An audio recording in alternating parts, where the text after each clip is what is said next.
Harry Kane wants to leave Spurs, अभी अभी की न्यूज़ है। और बेसिकली एक तरीके से शॉक लगा हमको, क्योंकि टॉटनहम के साथ बहुत दिन से हैरी केन था और अभी न्यूज़ आई है तो हम आपसे डिस्कस कर रहे हैं। और बेसिकली उसका जो वेज है वो $150 मिलियन का है। और अभी कोरोना वायरस के समय में बेसिकली सब क्लब्स का बिजनेस डाउन है, और मतलब अगर बिजनेस अप भी है तो काफ़ी ज़्यादा प्रॉफिट नहीं हो रहा है बेसिकली क्लब्स को। तो कौन ऐसे क्लब्स हैं जो 150 मिलियन डॉलर्स के वेज को मतलब ले पाएंगे और केन को खरीद पाएंगे? बेसिकली बहुत कम ऐसे पूरे दुनिया में क्लब्स हैं, और दुनिया की बात हम यहाँ पे नहीं कर सकते हैं। बेसिकली हैरी केन ने कह दिया है कि हैरी केन EPL में रहना चाहता है, इंग्लिश प्रीमियर लीग में।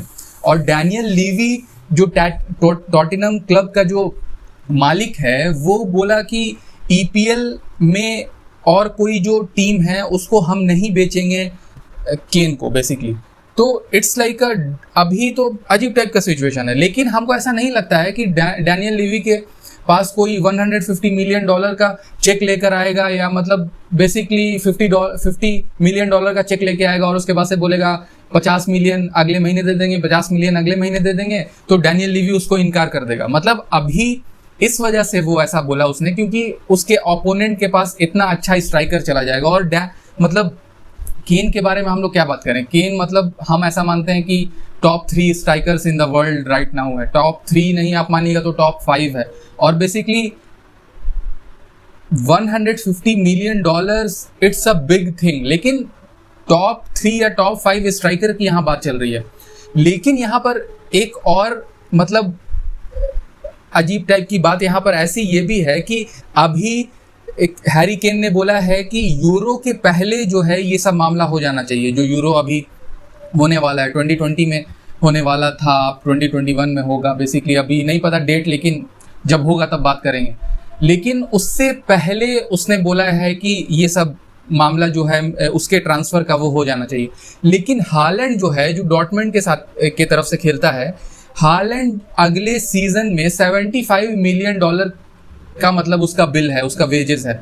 और अगर आप देखिएगा स्ट्राइकिंग के मामले में तो टॉप 5 में अभी आप मतलब रैंकिंग कीजिएगा तो हालैंड को टॉप 5 में तो आप रखिएगा। हैरी केन से अच्छा स्ट्राइकर है कि नहीं है ये डिबेटेबल बात है और हम लोग डिबेट कर सकते हैं, लेकिन हालैंड अभी उससे 6-7 साल यंग है बेसिकली, और मतलब कि उसका भी फ्यूचर काफ़ी ब्राइट लगता है। टॉटनहम मतलब कि आप कह सकते हैं कि वहाँ जर्मनी में एक तरीके से डोमिनेट करता है, और गोल पर गोल, इट्स लाइक काफ़ी अच्छा स्ट्राइकर है वो। उसका $75 मिलियन का बिल है, इसका $150 मिलियन का बिल है। तो मतलब थोड़ा यहाँ पर ही बात चली आती है। और अगर यहाँ पर डैनियल लीवी की बात देखी जाए तो, और उसने जो बोला है कि EPL की कोई भी टीम को हम नहीं बेचेंगे, तो और कौन सा क्लब है? बार्सिलोना के पास अभी पैसा नहीं है उतना। मे बी रियल मैड्रिड के पास पैसा है कि नहीं है, और रियल मैड्रिड की तरफ से खेलने के लिए मतलब थोड़ा चाह भी दिखाई थी आपको हैरी केन ने। और बेसिकली मे बी बहुत कम चांस है कि रियल मैड्रिड के पास उतना पैसा है और उतना ज़्यादा वेजेस पर हैरी केन को खरीदेगा वो, लेकिन तब भी मे बी, और एज के लिहाज से हमको तो नहीं लगता है खरीदेगा रियल मैड्रिड। लेकिन और एक और क्लब आ सकता है बायर्न, और हमको नहीं लगता है कि अभी जितने अच्छे फॉर्म में है आपको लेवेंडोस्की और बायर्न खरीदेगा तब उस मतलब हैरी केन को। और हैरी केन ऐसा भी नहीं है कि बहुत ज़्यादा यंग है। बायर्न बेसिकली ख़रीदना चाहता है हालैंड को, और उसके बाद से PSG मेरे दिमाग में ऐसा आता है और उसका कैलकुलेशन ऐसा बन रहा है कि PSG खरीद सकता है, एक रियल मैड्रिड खरीद सकता है, मतलब अगर वेजेस थोड़ा डाउन हो जाए हैरी केन के तो। और पहली बात कि अभी बिका नहीं है बेसिकली, और अभी कुछ बात नहीं हुई है, लेकिन उसने एक तरीके से चाह दिखाई है, और अगले सीजन में वो टॉटनहम की तरफ से खेलेगा तो मतलब ऐसा लगेगा कि मतलब सेंटर मतलब कि स्ट्राइकर है जो टीम में रहना नहीं चाहता है। It's like a different kind of situation उस टाइप का बन जाता है, जो हम लोग हमेशा देखते हैं फुटबॉल क्लब्स में, जैसे रियल मैड्रिड के साथ गैरेथ बेल का हुआ है।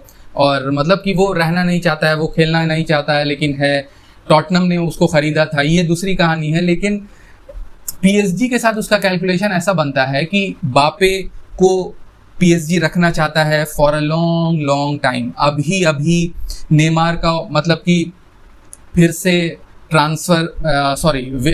फिर से कॉन्ट्रैक्ट को बढ़ाया है PSG ने, और अभी अगर खरीदेगा केन को जो अवेलेबल है, जिसने मतलब चाह दिखाई है मूव होने की टॉटनम से, तो बापे को थोड़ा ये श्योरिटी मिल जाएगी कि बेसिकली इस जो क्लब में है हम वहाँ बेस्ट प्लेयर्स खेल रहे हैं मेरे साथ, और यही तो चाहिए यंग प्लेयर को। इस वजह से हमको ऐसा लगता है कि PSG काफ़ी ज़्यादा चांसेस है। और अगर EPL में है तो EPL में तो मैनचेस्टर यूनाइटेड के पास पैसा है, अभी चेल्सी के पास पैसा है, आपको मैनचेस्टर सिटी के पास पैसा है, तो बेसिकली ये लोग मतलब ये सब जो क्लब हैं EPL में ये लोग भी खरीद सकते हैं। लेकिन डैनियल लीवी ने बोला है कि EPL के कोई भी क्लब को बेचेंगे नहीं, लेकिन मैंने आपको बताया कि अगर कोई पैसा लेके उसके पास आ जाएगा तो मतलब कि हमको नहीं लगता इनकार करेगा, और EPL में ही रहना चाहता है, क्योंकि अभी जैसे हम लोग देख रहे हैं कि चैंपियंस लीग के फाइनल में EPL ही की 2 क्लब हैं, जो मतलब कि इसका यही मतलब है कि यही सबसे अच्छा टूर्नामेंट है, यही सबसे अच्छी लीग है पूरे दुनिया में। और यही सब कहना था आपसे। लेकिन हमको ऐसा लगता है कि काफ़ी ज़्यादा चांसेस हैं हैरी केन के टॉटनम ही में रहने के, क्योंकि पिछले साल भी हैरी केन जाना चाह रहा था लेकिन सोशल मीडिया पे आया नहीं था वो। लेकिन जोजे मरीनियो ने बोला था कि मतलब जोजे मरीनियो फेमस रहता है कि कोई ना कोई ट्रॉफी जीत के क्लब को दे देगा, लेकिन टॉटनम को उसने दिया नहीं। लेकिन तब भी हैरी केन इतना अच्छा प्लेयर है और मतलब उसको ट्रॉफीज जीतने की चाह होगी जो मतलब उसकी पूरी नहीं हो रही है अभी टॉटनम में, और बेसिकली उसको मूव होना चाहिए और काफ़ी अच्छी उसकी सोच है। लेकिन जो समय है वो अच्छा नहीं है, अभी बहुत सारे क्लब्स के पास पैसा नहीं है, और हमको ऐसा लगता है कि टॉटनम के साथ वो इतना ज़्यादा फेथफुल है कि और कोई EPL टीम में वो जाएगा नहीं, जा भी सकता है मतलब आई डोंट नो, लेकिन हमको ऐसा लगता है कि अगले साल भी हैरी केन टॉटनम ही में रहेगा। और बेसिकली आपको क्या लगता है, चलिए डिस्कशन करते हैं कमेंट सेक्शन में, and thank you for watching.